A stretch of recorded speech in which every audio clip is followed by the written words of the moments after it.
Fast forward, you come our channel so high GH Politics Avenue. Podcast or training because make headlines na jam ready be exo money demo.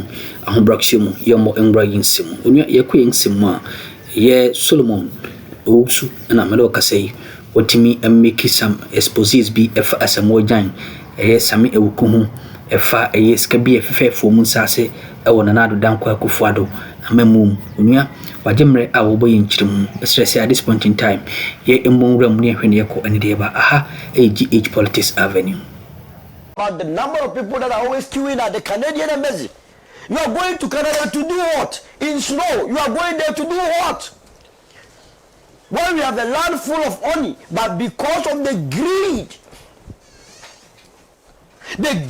nature of the African, we give monies to institutions such as the NLA. Samia could go and use that money to better the lives of the deranged, the destitute, the poor. They give it to whom? Attorney General Godfrey Dame 570,000. They dash to him. Asamoah Gyan, you can put up $3 million and you say you go and take 50,000. Rebecca Foundation, First Lady, go and take. Said I serious? So with this, how do we develop? Why would our youthful population not run away from this country? And that is the only reason why these foreign countries will feel superior, that we are unable to manage our resources. They will not even respect us. Let's do things that will let the world respect us, because as a matter of fact, we do not need the rest of the world. The world needs Africa. So now tell me what we don't have. We have to the extent that we have precursor. You know precursor. So why would you go to Europe and America to go and do what? To go and carry what? Snow or what? It is because of the way and manner we are handling ourselves. So kudos to the president, but it must not end there. The anger that is in their hearts, they must, together with the rest of the African leaders, make sure. Now we have as what Agenda 2063 as AU. Remember that they don't want to see poverty in 2063. We are in 2025. What it means is that we are left with about, if our mathematics is anything to go by, like 38 years or something. Yeah. What pragmatic efforts are being made to achieve the Agenda 2063? That must occupy us. And what are we doing to clear off all the borders, which is also part of the Agenda 63? Once we do that, Senna, I'm happy living in Ghana. I'm not happy living in any other country. I'll rest it here. Thank you. Thank you very much. Well, we were starting with an assessment of President John Mahama's speech at the UN General Assembly. And there's been many other speeches. In fact, the highlight of speeches when it comes to the UN General Assembly, mostly everybody's watching for what the US president will say. Donald Trump spent the time talking about, what do you call it, escalator not working and many other things. But the highlight, actually, there was one other speech that attracted a lot of attention because the mic cut at some point and people couldn't hear him. That's Cyril Ramaphosa, who went hard on Israel, the state of Israel, and what they were doing in Gaza. Mujib.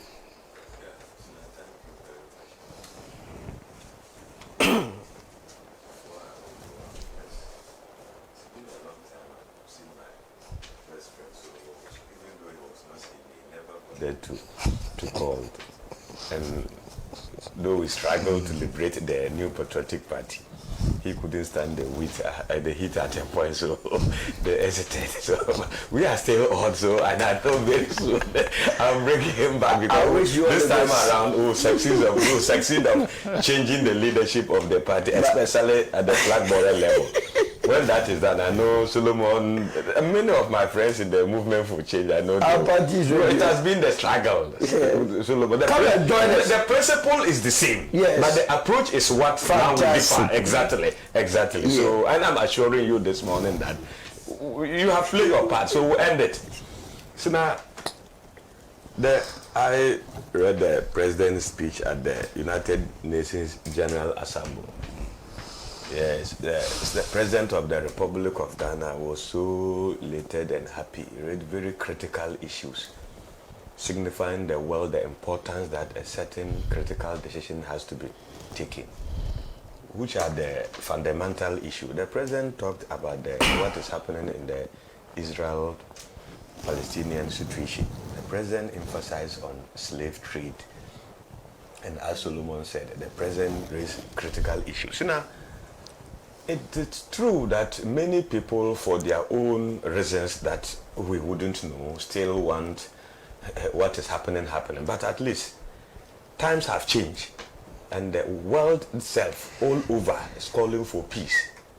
And when you read, even before this speech by our president at the UN General Assembly, what is going on in Palestine, it is not the best. It is not the best. A solution has to be found, even though at a point a two-state solution was come. What is the West doing about it to get it materialized? Unfortunately, I listened to the speech by the minority, was emphasizing on non-alliance, and I laughed. I said, fine, you also want your voice to be heard, but I disagree with them based on principle. Times have changed, and there are certain decisions that Ghana itself has taken that it has to be changed. And I think moving forward, I think that a position has to be stated clearly and categorical that this is where we want to go, and this is the best for the future of the world. And I think that the president was spot on, that you have to admit, in my candid opinion, on the issue of Israel-Palestine, I think the president was spot on. So now, one will ask, why kept long for all these years? Now we are now bringing the issue of this slave trade, the injustices that were perpetrated in Africa, now bringing into the full attention of the world. It is still time and season. And so now let me remind you, I know Hamza is aware, we have what in law, what we call the Nuremberg trial, when you go to international law. This was after the Second World War. Those commanders and in charge who were at the forefront of it, the world felt that no, certain excesses were committed and they have to be owned up by their individual criminal responsibilities.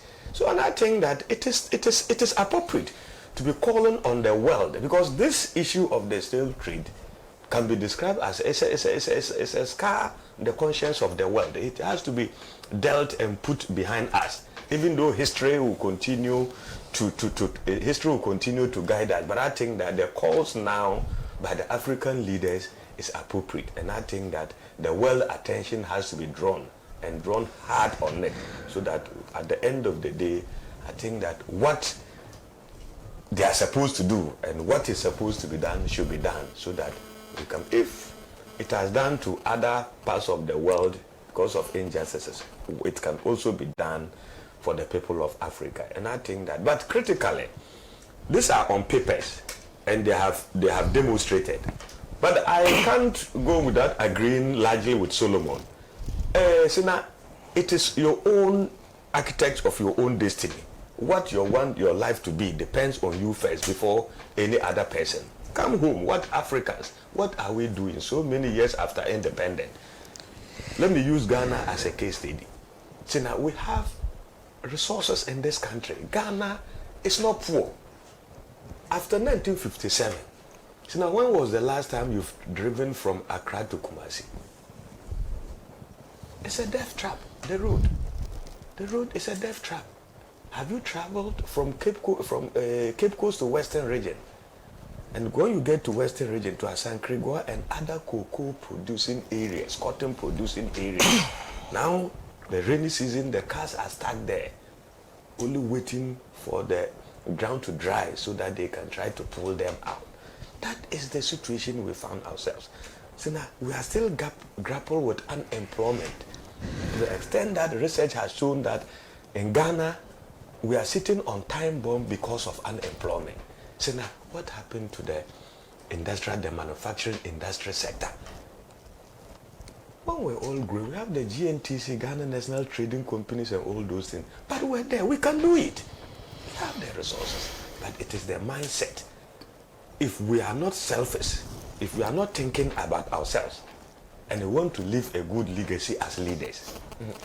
The last time I was discussing with a friend, he asked me that the whole of Ghana, can I point to a house that Kwame Nkrumah, that belongs to Kwame Nkrumah? So I was baffled, and I don't know. I can't tell. I haven't been to Akuffo. I don't know. So you are there. I don't know whether he has a magnificent 5-story building at Akuffo or something like that. But today, you see, a young chief executive, maybe space of 4 years, minister space of 4 years, his properties are accountable, and the society keep watching and clapping. So what is going on? You go to Nigeria, you go to Cote d'Ivoire. So when we don't see the need that we are one beyond, we will continue to be lamenting on borders, these artificial borders that were created by the West, and today we have feathered them and we are dividing ourselves every now and then. That is the situation we are. So when we don't learn to accept ourselves and create opportunities for ourselves, and I don't think that the West will come and develop us the way we want to be developed. After all, they don't care. They have gone to develop. They have where they are. If you are not doing it, after all, they don't care. We should know that they want us to be in this situation, continue to be providers of raw materials, and they will continue to use the raw materials, produce and bring it back and sell to us. When we can also get to a point that we have the raw materials, we need to create the opportunity that we can process the raw materials and also add value and sell to them. So now, can't we do it? Is it 61 years now after our independence, or 62 years independence from Ghana? Can't we do it? Sugar factory, is it Elmina or where? It's still a bone of contention. Politically, NDC and MPP playing game with it. Where are the factories? One factory on the street traffic. I don't want this nationalistic morning. I don't want to go there. When I go there, so don't be. But that is it. So sometimes the rhetoric, it's like we are making mockery at ourselves. So that is it. So me, even educational sectors, I think that I was with the NPP part on at a point when Edichum came. This technical education. So I think that's the best way to go. The Asians didn't copy the model of the West, but today all these things, small things, they are manufactured. I say now, those are the basics. That is why the Kennedy and Japan is saying that when you fail in getting the basics right, you are doomed, and that is the problem of Africa today.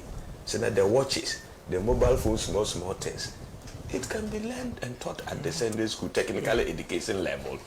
So that I also have people, before you get out of school, you are assured of employment. Yes, but we pay lip service. So now agriculture alone and tourism sector, and I think that can help Africa a lot. But we don't pay attention. We don't pay attention. We think that keep importing everything, rice importation, conscious efforts. Within the next 10 years, Ghana, we want to reduce our rice importation by 80%. Okay, let's use the northern sector, part of the middle belt, to be the food basket of Ghana and beyond.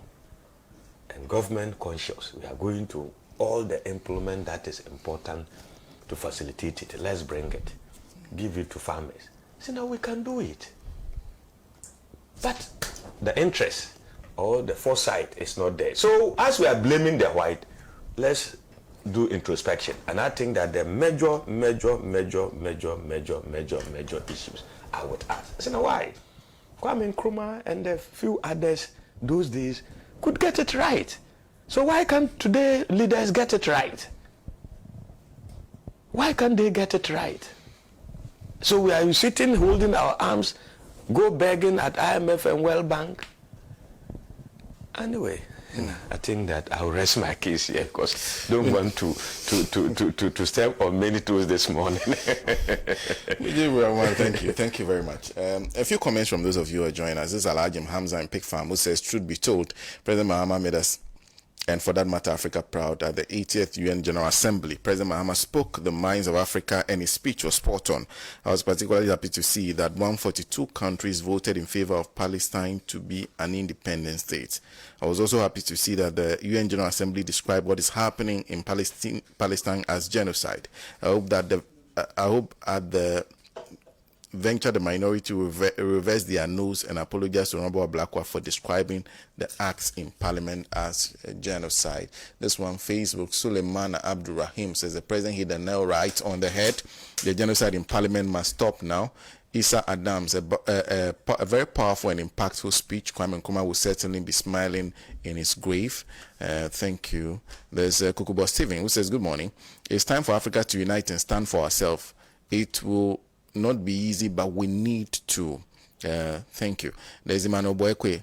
Beautiful, that's beautiful. That's Kwame John, the Kwame Nkrumah of our time. Knowledge will always make excellence. Thank you very much. There's Hudu Alasan, who says, can't miss Alaji and Alaji for any other show. Good morning to you too, and a good morning to the man I call Ǎrrěsť, Uncle Kwesi Pratt. Good morning to Wiseman Castro. President Mahama was so eloquent, factual, and courageous in his speech. I called him the president of Africa from Wiseman Castro, who sent that via Facebook. Let's listen to Hamza Sweeney. Nice to see you this morning. It's my pleasure as well. Good morning to you, Alaji Sana, and of course, senior comrade, Uncle Kwesi Pratt, my brother, Solomon Owusu, and Mujib as well. Interestingly, former members, in the case of Solomon, a former member of the New Patriotic Party and now a proud member of the Movement for Change. Hopefully the second force when it comes to the politics of the Republic of Ghana. Oh no, it will be because because at least this is a political party that has shown that it has principles that it is committed to, unlike the New Patriotic Party that continues to change depending on where they stand when it comes to the politics of this country. And this dates back to even before independence. We've always known the sectional interests of the New Patriotic Party that has always been at variance with that of the national agenda. And so they have lost focus, and hopefully the Movement for Change would occupy that pride of place as the second force when it comes to the politics of the Republic of Ghana.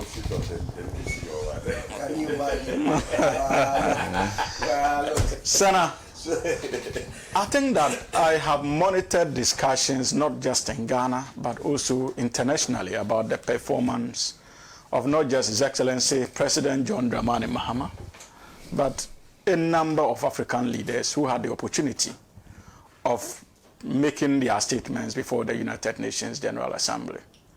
But for me, as a proud Ghanaian and as a champion of the legacy of His Excellency John Dramani Mahama and the National Democratic Congress, I think that it would not be out of place to concentrate largely on the excellent, inspiring, and courageous delivery of His Excellency President John Dramani Mahama. That clearly demonstrated on all fronts conformity to our foundational principles as a country, and most importantly, to the African continent as a whole.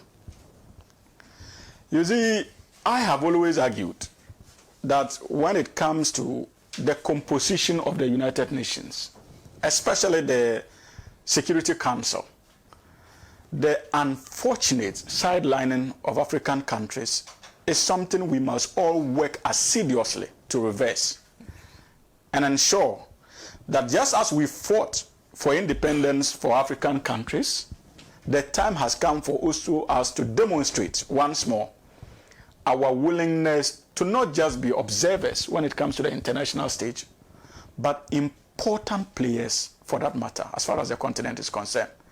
And for me, what happened 3 days ago clearly falls in line with that desires some of us have been harboring for ages now. Hopefully, it will go beyond the rhetorics and we would begin to fashion out workable, pragmatic steps to ensure that indeed it becomes part of the United Nations architecture. Africa eventually gaining a seat on the UN Permanent Security Council. But you see, Senator, one cannot also point out President Mahama's excellent position on the Gaza situation without attempting to do some kind of internal assessment before that spectacular presentation by His Excellency President Mahama.